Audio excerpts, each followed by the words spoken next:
want to welcome everybody to this Spotlight program.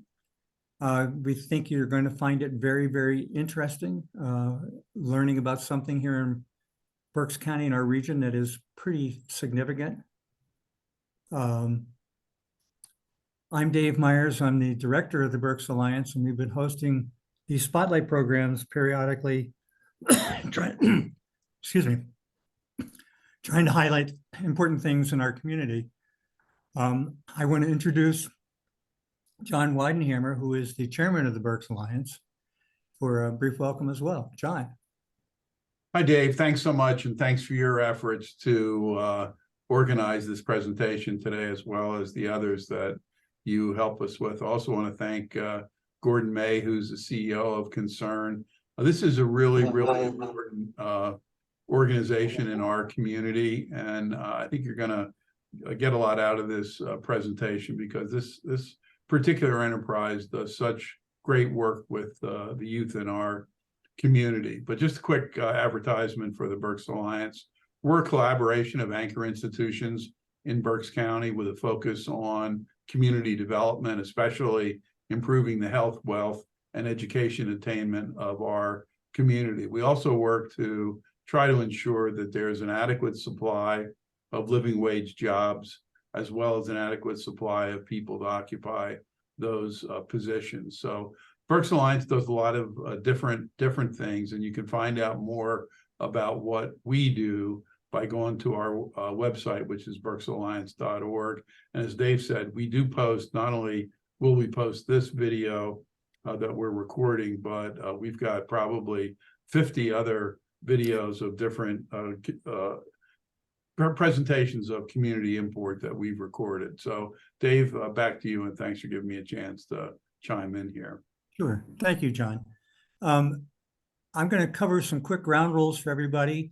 We ask again that you turn on your camera so we can see we're actually dealing with live people. We don't mind if you're eating lunch in front of us. That's okay. But to mute your microphone just so there's not a lot of background noise. We ask you to use the chat function, which you'll find at the bottom of the screen, to submit some comments and questions if you have them. We'll get to those after the formal presentation. And Tricia, I hope you're feeling better.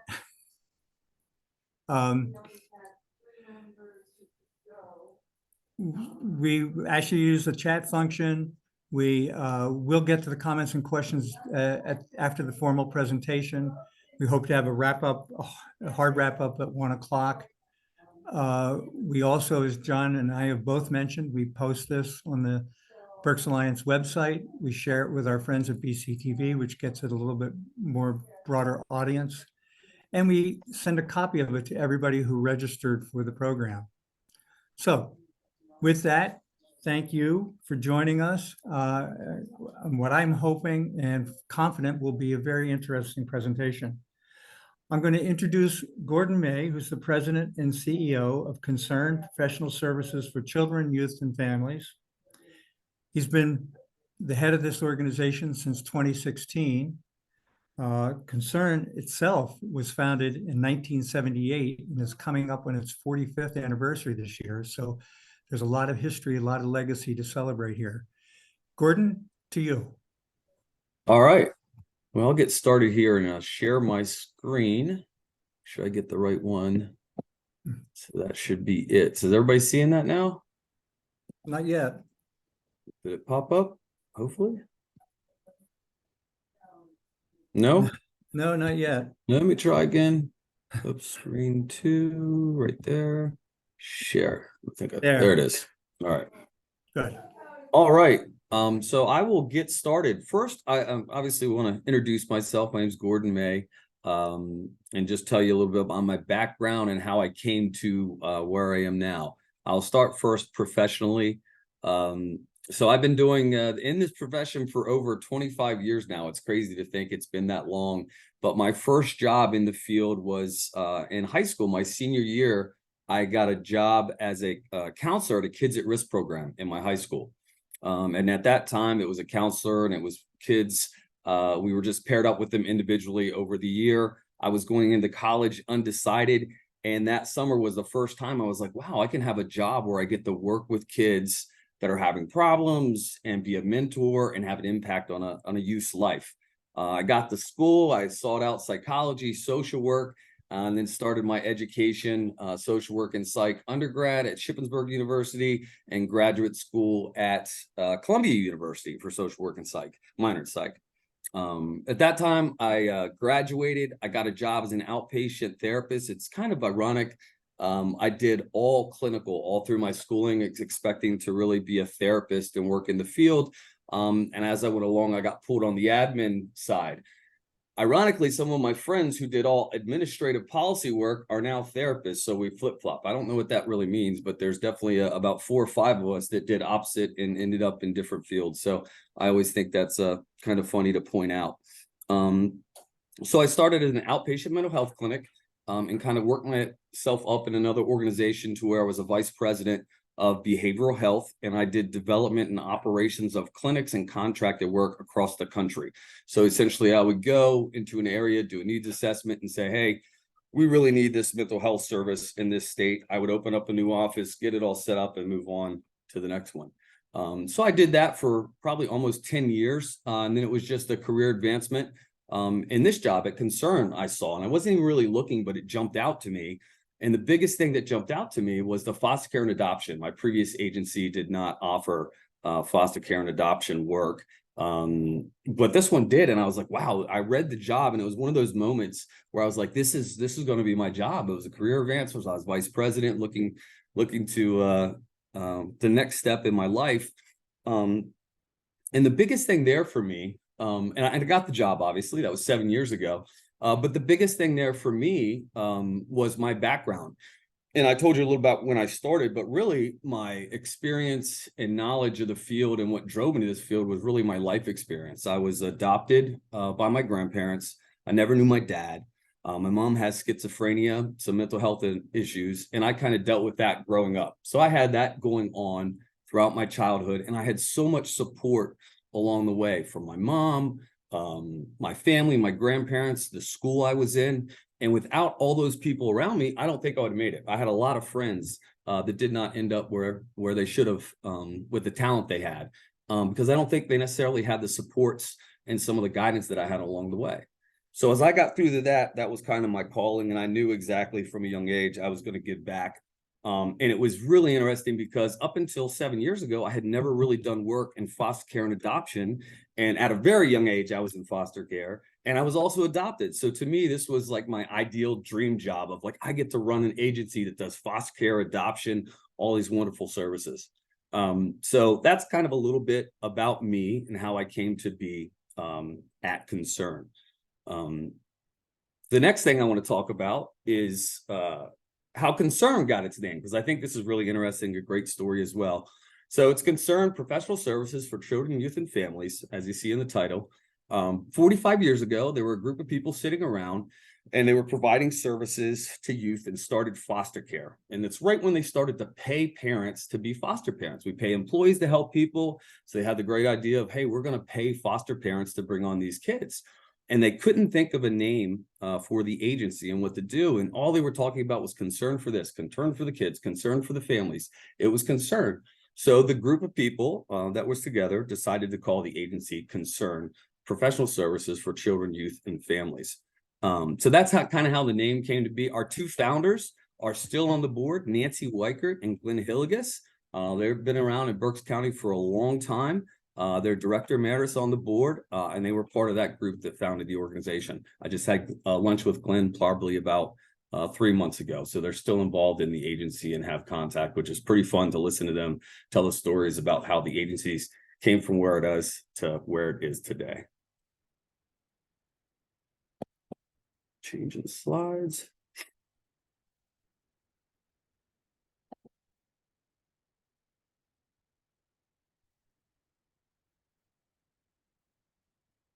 All right. The next thing I want to talk about, obviously we've been around for 45 years. Our mission and vision, which is so important to any organization and what we do. Our mission at Concern is to bring hope, offer opportunity, and inspire change. Our vision is to encourage growth and promote positive, healthy lives. a lot of other agencies talk about all the different services and have these very long, drawn out mission statements that you can't remember. All of our employees can remember our mission and know what it's all about. Concern, you've got to bring hope, offer opportunity, and inspire change in the work that you do every day.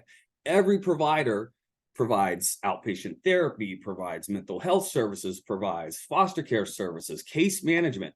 Everybody does the same thing. But at Concern, when we hire somebody, these are things that you have to have in your heart to want to make a difference and bring to the table. These are the intangibles. These are what make you able to do this work all the time. The one story I love to tell about the mission, because we updated this, probably 5 years ago or so now. I was fortunate enough to be at a conference, and I don't know if anybody know who's Kevin Hines is. He is a motivational speaker, suicide survivor. He actually jumped off the Golden Gate Bridge, and as soon as he jumped and tells his story, he knew right away that he wanted to live, and he was sorry he jumped. And he listens, he tells his story, and he's been a spokesperson for suicide awareness and suicide prevention. So I listened to his inspiring speech, and at the end, he was asked, what was the number one thing that kept you going? He was in the hospital, had this horrible recovery, mental health, his family. It was just awful as you can imagine, surviving something like that. And somebody asked him, what keeps you going? And the thing that and it made the hair on the back of my neck stand up. He's like, hope. I had hope. The people I work with had hope. And at that moment, I didn't know it before, that our mission was right on point with what we needed to be, because you've got to have hope to get through in your life, especially when you're going through struggles. And that's why Concern's here, to provide hope, offer opportunity, inspire change in your life when you're going through tough things that we all go through all the time.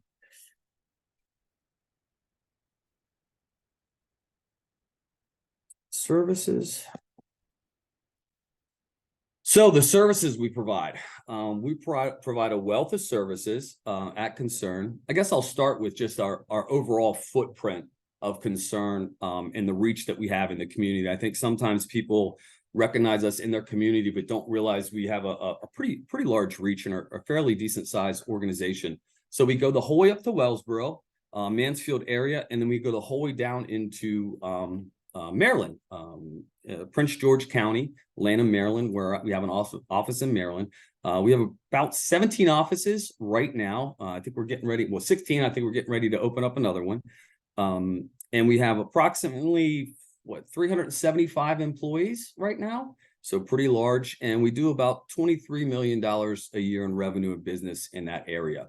So we're fairly spread out. So that's kind of the overall footprint that we touch our communities in. And some of the services we have, behavioral health. So within behavioral health programs, there's a whole slew of services, right? So we have outpatient mental health therapy that includes psychiatrists, psychologists. We have intensive behavioral health services, IBHS, they call it if you're familiar with the field. This is mobile therapy, going to school, therapeutic staff support, or BHTs now they call it, behavioral health technicians. It just changed recently. We have family-based programs that are essentially a team of clinical staff that go out into the home to work with the family, really trying to keep kids in their home, in their family, and not to be placed in a residential facility not to be placed in a residential, to keep them out of care and keep them in their home. Some of the other BH programs that are new, we're getting ready to start two new evidence-based programs we're bringing to the table that I think are great. We're starting to do FFT, which is functional family therapy. And we're also starting to do family group decision-making.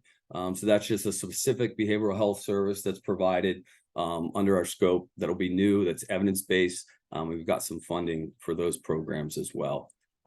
We also have a CRR home, which is a host home foster parents, where we have foster youth that have really severe mental health issues, dealing with that. So almost like a higher level foster care, which is similar to what we do in our Maryland programs. I'm trying to tie that into the behavioral health and foster care is we have trauma-focused foster care as well. And that's what we provide in our Maryland program. So there's a larger clinical component to that foster care system there. The other thing that we do is obviously our foster care. One of the things that we are focused on in that program, you can only imagine it is so hard to find foster parents. We are constantly recruiting, and there's so many more kids that need homes than homes that we can provide. So if you know anybody or you ever thought about that, please reach out to us. We're constantly recruiting for foster homes. Currently, we have about 175 youth in foster care across Pennsylvania and down into Maryland. So pretty large imprint of people. We have a bunch of caseworkers, family workers that provide service to them. Sometimes they're working foster care to adopt. Sometimes they're looking for adoption, or sometimes they're looking for permanency. And sometimes they're looking to return home, reunification services. So we have foster parents that are temporary, go to the foster home, but then kids end up going back to their families. So there's different levels of that. Also, a unique program that we have that was one of the first ones that I was able to experience at Concern when I got here. I went to a training, pre-service training they call it, and we have a medical foster care. So we have a group of foster parents that take kids out of medical facilities that have trachs or severe medical problems, and they take these youth into their home so they don't have to live their life in a hospital. Pretty amazing people and amazing what they do. I couldn't believe that. I had not even really heard of that or knew that was a service until I got to Concern. And I thought, wow, these are some amazing people that are taking a kid that has all these medical problems that they're working with. So it's pretty amazing. The next service, one of my favorites, is the adoption program. I think we're going to do over 30 adoptions this year, which is amazingly exciting. Obviously, I was adopted, so this program is near and dear to my heart. And one of the favorite things I do in the adoption program, I'm the one that finalizes the paperwork. So all the finalizations, the adoptions come across my desk. So I can't wait when I get into the office. I get to sign, look at the names, and know that we're completing an adoption, and somebody has their what we call a forever home.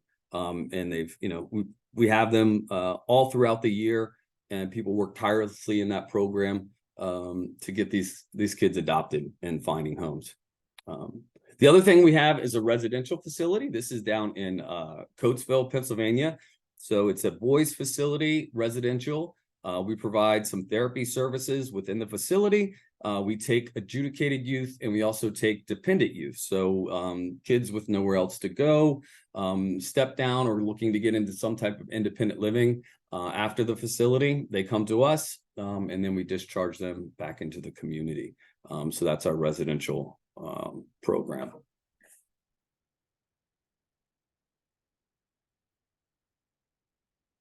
Here's a look at the history. So I love putting this slide in because, when you talk about 45 years, I'm not going to go through the whole list of everything, but I just wanted to pull it up so you can kind of see, where we started, what it looked like to where we are now, and going through that. I think we've serviced over the slide before. What was it? Just at the beginning, you probably saw. Yeah, right here, 200,000 people, 27,000 children's, 5,000 adoptions, 70,000 behavioral health clients. I mean, the reach and the amount of people we touch is pretty amazing. I always like to say, in our BH programs, each year we have over 5,000 people that come through, and then you add all of our other services as well. So really the reach of Concern and the people we touch in the community is pretty amazing.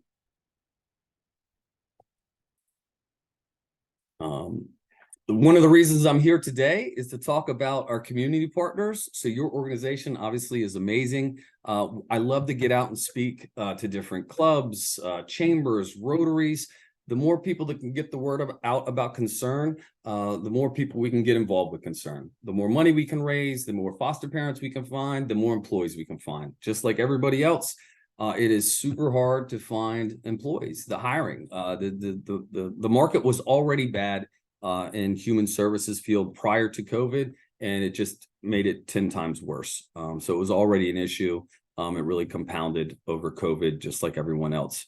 We're looking for donors. We reach out to corporations, foundations.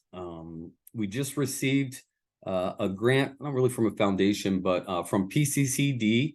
And Trisha Reedy's on the phone. She was involved in that. And we just received a grant for $300,000 from them to provide scholarships for youth that have been involved in Concern throughout their life. So if they're going on to schooling, we're developing a whole program where they can do an application, and we'll be able to give out a fairly significant amount of money to help kids that have been in foster care, behavioral health, to help them with their schooling. So we're really excited about that. And thanks to Trisha, she's on the call today. She was a lead in securing that money for the kids that we serve.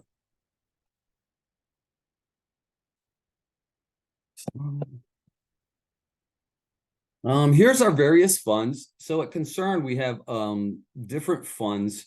So when you donate Concern, you decide what you want your money to go to. A lot of times we have people say, hey, I want to give money that's going to go to support the kids. And so that goes into our share fund and special needs fund. So this money goes to help with camps.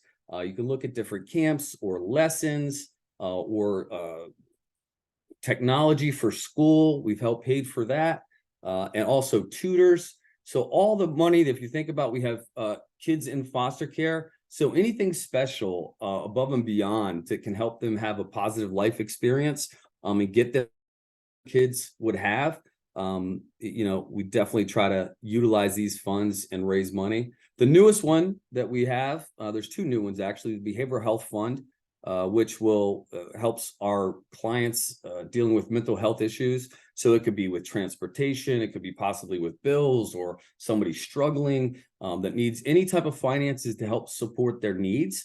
Obviously, when you're talking about mental health, we know that mental health is a symptom, but there's all these, if your basic needs aren't being met, you've got to meet your basic needs and get things straightened out before you can begin to work on your mental health. Perfect example is someone who's homeless. They're not getting their basic needs met. You got to get somebody help, get basic needs met, and then you start to work on the underlying issues and all the mental health and the different things that go on there.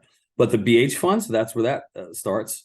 We also had a wonderful employee, Mary Beth Hughes, who worked for Concern over 40 years, almost the full length of time of the 45 years. She retired probably 2 years ago, and shortly after she passed away.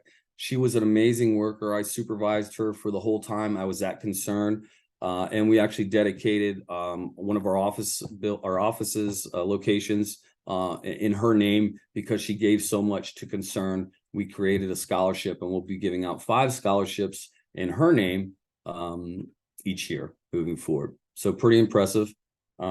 There's a donate button on our website. There's also a QR code there. If you want to help donate, you can kind of donate where you want to and go from there.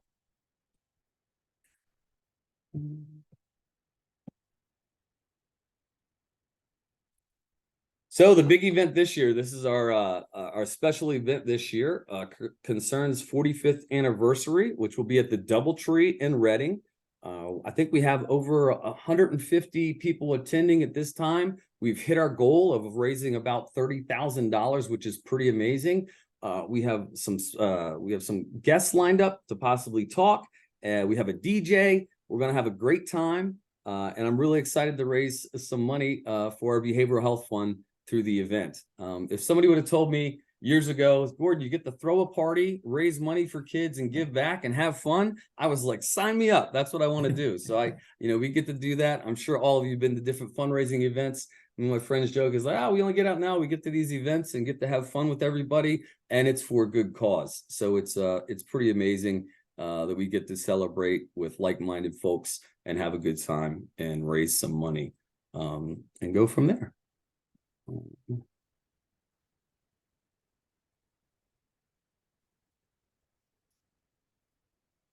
Oh, the slide's not going. There we go. There you go. All right, that one it went that time. So we're all on social media all over the place. So if you look here, we're on Facebook, we're on Twitter.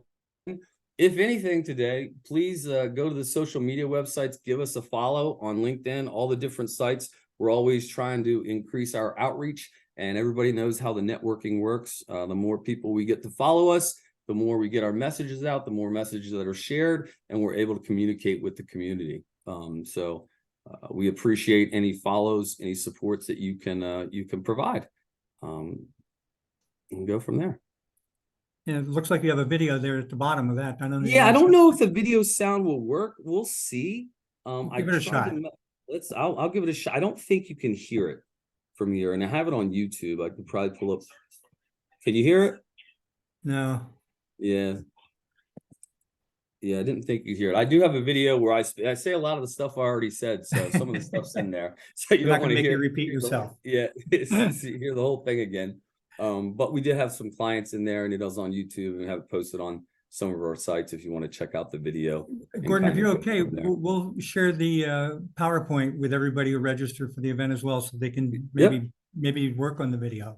Yeah, Good. yeah, and I can put the video as an attachment, and you can click on the link. It's on YouTube, so people can watch it there. I think it just won't play through my computer on the PowerPoint right now. And that's really it. I know I said a lot. We're a pretty large organization, so I tried to really summarize and give you an idea of what we do and where we're at, and tell you a little bit about myself and why I do what I do. And now I can open up for questions to see if you guys have anything you want to ask me or know about Concern. Yeah, we do have a few questions, but I want to start by saying I really appreciate your enthusiasm.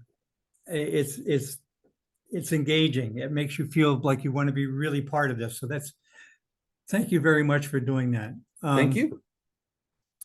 We've had a couple people asking where do you get the money? And it So sounds like a bunch of places.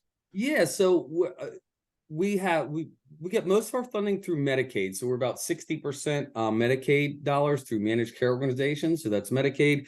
And then the rest is pretty much state or county contracts, so state money. So it's 64. We have a little bit of commercial private money and a little bit of grant foundation work, but the majority of it comes from Medicaid, state contracts, and a little Title IV, some federal money as well. And Nicole had a question. I'm going to ask her to unmute herself and raise the question. Nicole? Hi, yes. So my question is, I have a family that I'm working with that was fostering a child in New York. Father got custody back. Now the father gave unofficially the custody back to the guardian. And now that guardian is looking to adopt. I didn't know if that was something you guys would be able to assist with, since it's not officially looking to adopt. Yeah, so the way that would work is depending on the county or where the person's residing that's doing the work. We just had an out-of-state one where a kid was coming in and they found somebody here and a foster parent, and they're going to end up living. They found basically a home here, but the family's in Florida. But they found a home, a placement, a friend or something, and we're working with. So wherever that county or the person that lives that's going to do the adoption or keeping the kid, that's where you would start, is wherever that county is at. So that's where the funding is. So when you're thinking about foster parents, where it flows through, we have contracts with 40 counties in Pennsylvania. So we work with not most, but a lot of the counties. Okay, thank you. Yeah. What are you looking for in terms of foster parents? Somebody who has a big heart and wants to open their home. We obviously there's a lot of administrative work that has to be done. We do home studies, really go look at the house to make sure it's safe. You have to have all the background checks and all the administrative process. So it's not like you show up one day and hey, I know you're a foster parent in a day. You know, there's a process. And if you talk to our staff and go on to our website, you can kind of see that process and get more information about what it takes. Talk a little bit more about the behavioral health things that you're doing. What kinds of services do you provide? What kinds of issues are you addressing? Obviously, since COVID, one of our services that expanded the most is our behavioral health in our outpatient facilities. There's wait lists for psychiatrists, wait lists for therapy. It's so hard to get in. I've had multiple friends reach out to me knowing that I'm at Concern. I'm like, hey, the wait list is this long. Can you try to get me in here? And it's really pretty scary. So I know we do therapy services, psychiatrists, psychologists work at our clinics, and we do it in the community as well. Like I said, the family base. But really, and the hardest thing to do in the wait list is finding licensed clinicians. Is really hard to do. I mean, when we put we don't get many responses. So they're really a commodity right now, and looking for licensed clinicians for our clinics. You've mentioned it a couple times, but I wanted to see if I can get a little bit more specific. How has COVID affected the types of the demands on the services, the demands on your programs? I think the biggest thing is, I don't think people really realize how much COVID impacted the overall mental health of the country. The example I give, and it's a personal one. My mom had been inpatient when I was younger, and she hadn't been in the hospital since I was in college, and she went inpatient again over COVID. And I think if you think about people who dealing with mental health, it was tough for people that are quote unquote normal or not having issues, who would have stress and anxiety, but it's exacerbated. So people that are already dealing with mental health, it just compounded that and made that so much more severe. I have some friends that are dealing with some stuff that has definitely gotten 10 times worse, and they're really struggling still to this day. But it was definitely happened during COVID, and they're trying to get out of it. So I think really the anxiety, the depression, I forget, there's some numbers I had read that the numbers of the increase in anxiety medication and SSRIs over that time period is just through the roof. I know we've got some people who are more expert than I on this question, but one of the things that people have highlighted is the increase in alienated youth, disaffected youth, violence among youth during the COVID period. Have you seen that as a challenge, or is it something you're facing?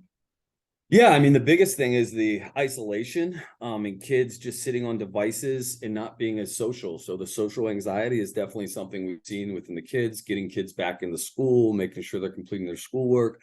I can't even begin to talk about the number of kids, especially in some of our inner city schools, that didn't have access to internet, computers.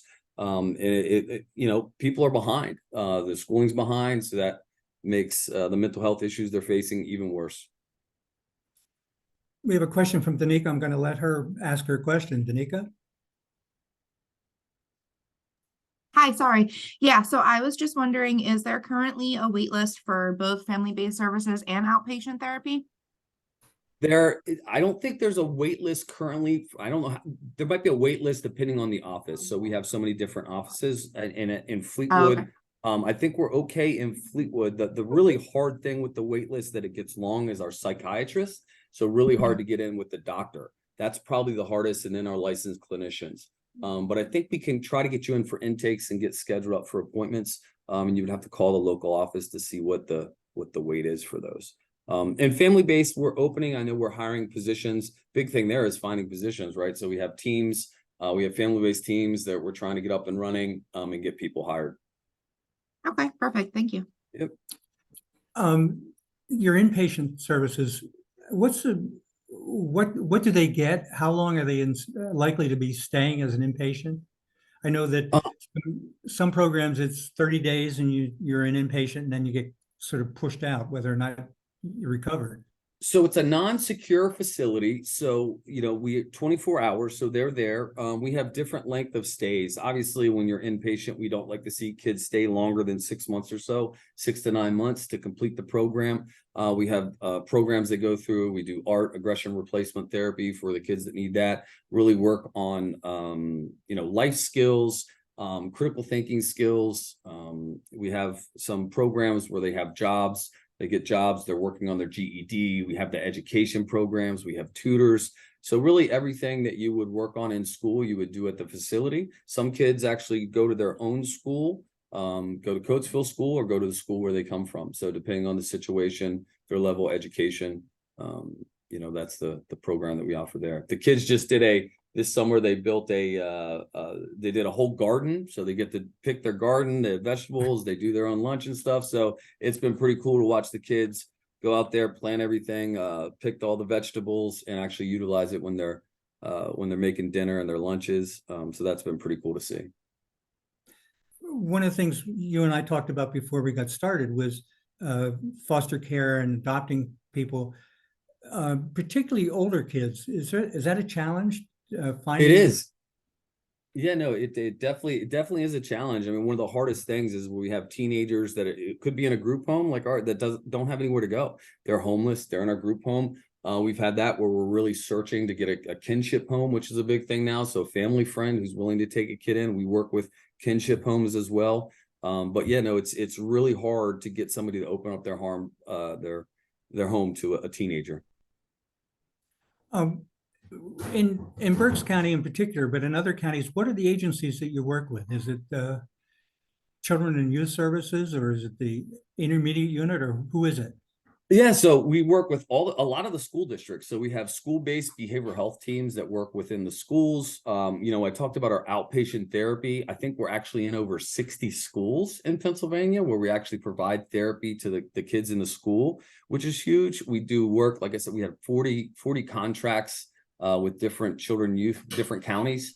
So we have contracts with all the counties, children, youth, juvenile probation offices. We do work with the intermediate units. We also do work with other providers. We definitely have relationships with other providers. We have partnered with Abraxas in Berks County and other providers as well. Oh. There are a couple people here that I'm going to call on to ask questions. One of them is Dan Richards, who's with the IU. Dan, do you have any questions or comments or any relationship with Concern?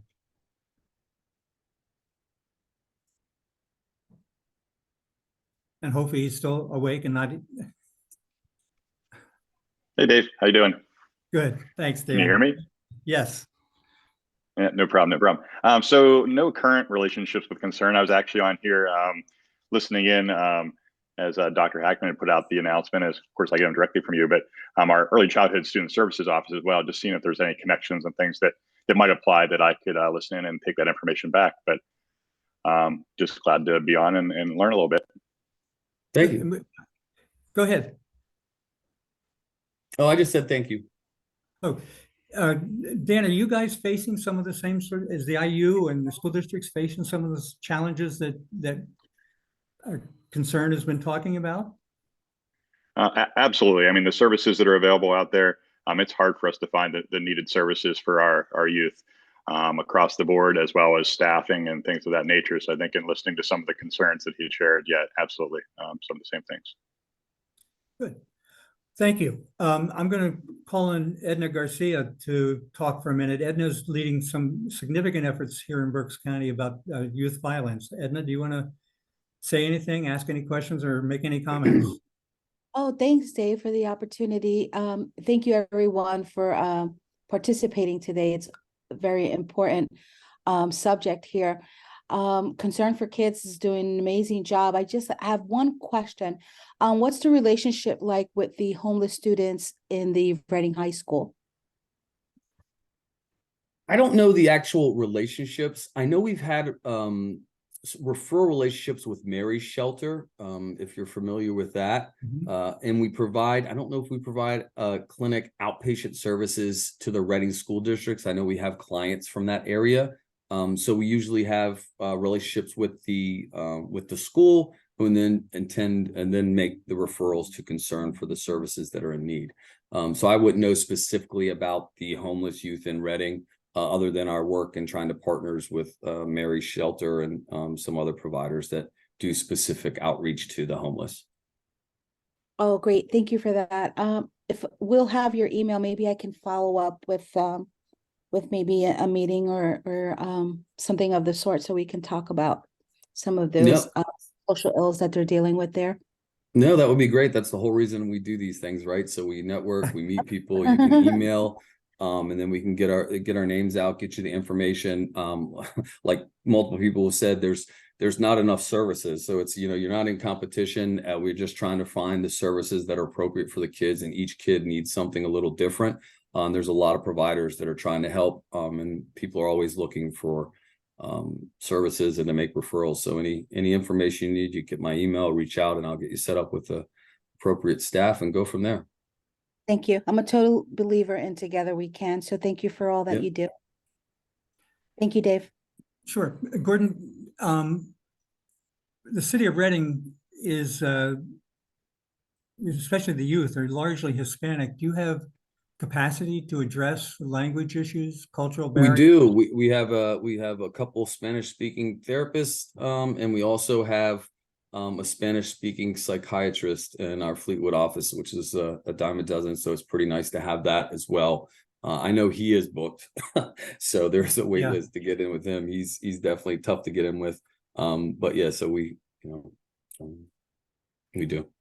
Yeah, I know one challenge that's likely to begin to be emerging again in Berks County, particularly in the city, is the challenge of evictions and there at one point there were a couple schools in the city of Reading where almost 80% of the students who started the school year in that school building weren't there at the end of that school year.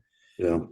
What kind of services can you provide for those people? And I'm going to ask you to talk a little bit more about your family decision-making process. What that involves. So the first, we'll start with the first one. So we're looking at actually opening up, in addition to our outpatient clinics, drug and alcohol facilities. We don't have a drug and alcohol license facility specifically. Obviously, when you're dealing with mental health issues, we get some overlap between dealing with mental health, drug abuse as well. So we're looking to do an actual DNA clinic that's on the horizon, but we don't offer that specific service now. Obviously, you have to treat your substance abuse problems first before you focus on mental health. If you're having mental health issues and using, you got to get clean and then start to work on your mental health issues. So obviously a need in the community. The family group decision making, that's a new service. Yeah, you go and get families together, reunification. It's a short service where we do a whole bunch of I don't want to say counseling, but gathering information, supports within the community. Everybody gets together, talks about all the needs of the youth, and then comes up with a plan of action. That's the high level version of that service when you're getting together. So what's your 45th anniversary this year? What's your ambition for the next 5 years when you get to 50 years as an organization? Gosh, well, hopefully we'll have a bigger, better party at 50 than we do the 45th. So isn't that always the plan? So we are looking to do events. One of the things we'd like to do is get other businesses, organizations to help sponsor and put on an event. In Concern's name, we've done really well when we've had companies step up, lead an event to raise money. So this year we're going to kind of have a kickoff as our 45th, but each year moving forward, we're going to have a signature event and try to have an event each year and grow on that. So this is really going to be the first one, hopefully one of many to come, and get more and more people involved. So do you reach out to employers to advise them of the services that you have? Yeah, we do. We have a great board of directors that have backgrounds in finance, social work, business, banking, a whole bunch of different things there. So we have board members that help advise us, and then also our vendors we work with, and then other business members in the community. Okay. Anybody in the audience have a question they want to ask? Go ahead and unmute and ask your question. You can't have possibly answered everything, Gordon. We're not too far from closing time, but anything else you want to say, Gordon, before we let people have the rest of their lunch hour up? No, I appreciate people joining us to listen in. I hope I explained a good bit about Concern, myself, what we're all about. Obviously, we have some like-minded people that came here to listen to what's involved in the community, and we want to give back. So any support would be great, and nice meeting you guys, and look forward to hearing from some of you after the presentation. And John, do you have anything you want to say? Well, I just want to, first of all, thank Gordon and his team for the great work that they do. I want to encourage everybody to that's on the call to maybe, if you can, support the 45th Gala that's coming up. I think it's an important event, and celebrating the successes of an organization like Concern, I think, is not only good for that organization, but good for the community, but most important, good for all of the clients and constituents that Concern gets to service over time. And relative to the Berks Alliance, these community conversations that we hold monthly and these spotlight series are really an important part of our mission to help our community understand some of the things that are going on in our community that you may not be aware of, that really contribute to the great fabric of community that we have here in Berks County and beyond. So that's really all I have. Again, thanks to Gordon, and thanks to everybody for participating. And just a reminder too that our Berks Alliance website is really a treasure trove of great information, and we have archived all of the videos that we've done over time on the website, and you can find them there. And there's a lot of really terrific information about what goes on in and around Berks County in that archive. So take a moment to take a look at it. So Dave, that's really it. Back to you. Thank you. Gordon, this is so inspirational, and the work you're doing is so critical. Fixing one life at a time is just amazing, and it must be very rewarding to see people who come out the other end of this system. Just incredible work, and so important to this, not just Berks County, but the whole region that you're serving. I want to thank you for the work, and for the willingness to share today. I don't know if you have anything you want to say at the end here, but back to you for a quick second. No, I'm good. Thanks, everybody. We have a lot of support, great community, and great employees too that do all this wonderful work. So it's definitely a team effort. Yeah, it's a great community resource. 375 people working for this. That's very impressive. Thank you, everybody. We will be sending a copy of the video, and we'll include Gordon's PowerPoint with that, and we have a link. Thank you, Tricia, to the video, so you'll be able to watch that. And Gordon will be looking for you to show up at the anniversary celebration. So thank you, everybody, for joining us today. Thank you. Thanks, everyone.